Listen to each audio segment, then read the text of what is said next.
दोस्तों, रात का समय था और चांदनी जंगल के सुनसान रास्तों को अपनी हल्की रोशनी से ढक रही थी। एक दिन 3 दोस्त राहुल, पूजा और समीर अपनी कार में एक छोटी सी सड़क यात्रा पर निकले थे।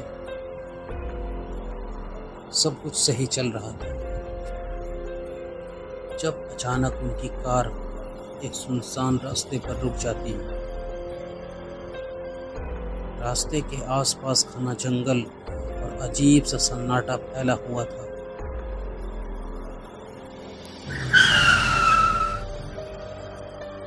राहुल, लगता है इंजन में कुछ गड़बड़ है, मैं देखता हूँ। राहुल ने कार से उतरकर बोनट खोला, लेकिन इंजन ठीक दिख रहा था। पूजा, यहाँ का माहौल अजीब है, हमें यहाँ रुकना नहीं चाहिए, कहीं और चलते हैं। फिर समीर बोला, हाँ, मुझे भी कुछ गलत लग रहा है, जल्दी से इस कार को ठीक करो। राहुल इंजन को ठीक करने की कोशिश कर रहा था, पर कार स्टार्ट नहीं हो रही थी। तभी एक ठंडी हवा का झोंका आया और जंगल के अंदर से किसी अजीब सी आवाज सुनाई दी।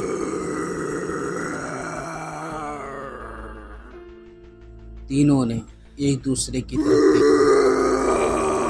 आवाज बहुत नजदीक से आई थी, जैसे कोई उन्हें देख रहा हो।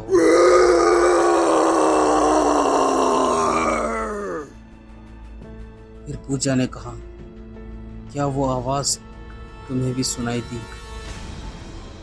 राहुल ने सिर हिलाया, लेकिन वो इंजन पर ध्यान देने का नाटक करता रहा। समीर ने झड़कते हुए कहा, कोई जानवर होगा, बकवास मत करो। अचानक एक छाया जंगल की तरफ से उनकी ओर बढ़ने लगती।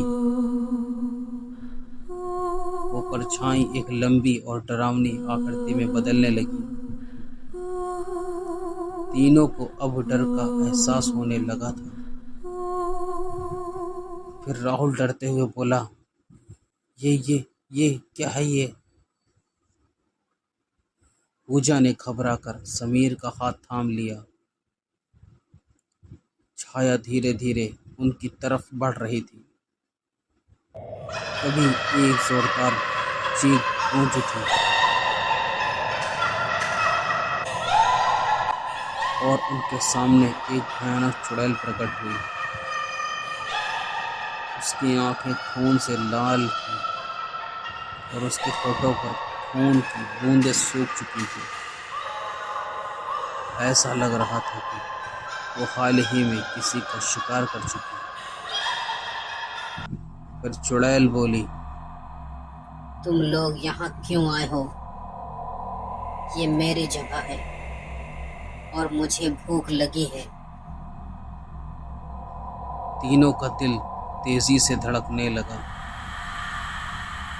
उन्होंने भागने की कोशिश की, लेकिन चुड़ैल ने हवा में हाथ उठाया और उनकी कार अपने आप बंद हो गई।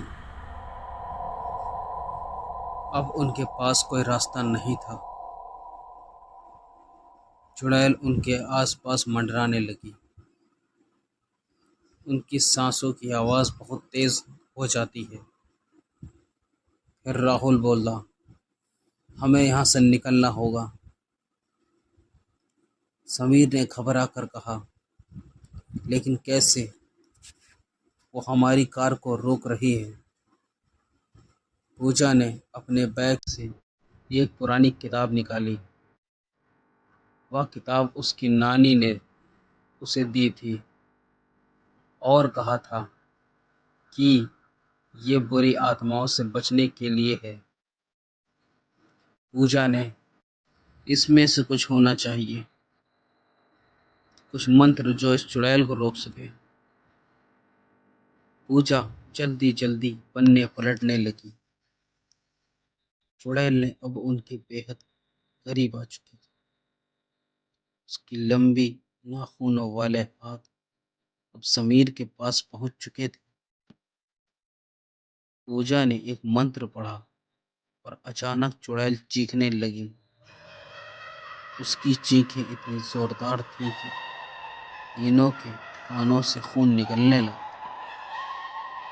चुड़ैल अचानक गायब हो गई, पर भयानक आवाज अभी भी जंगल में गूंज रही थी।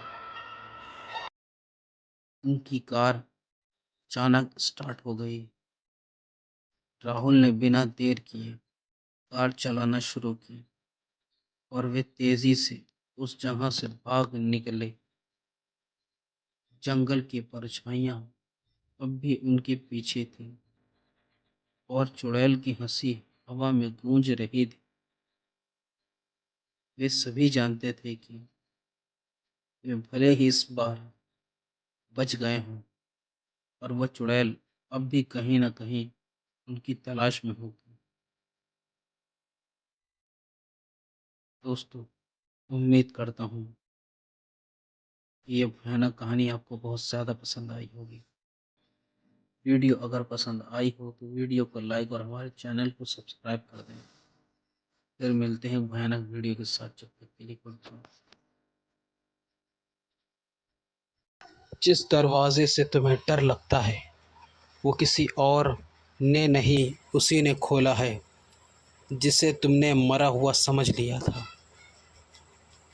जब घड़ी की सुइयां आधी रात पर रुक जाती हैं, तब वो साया फिर से लौट आता है।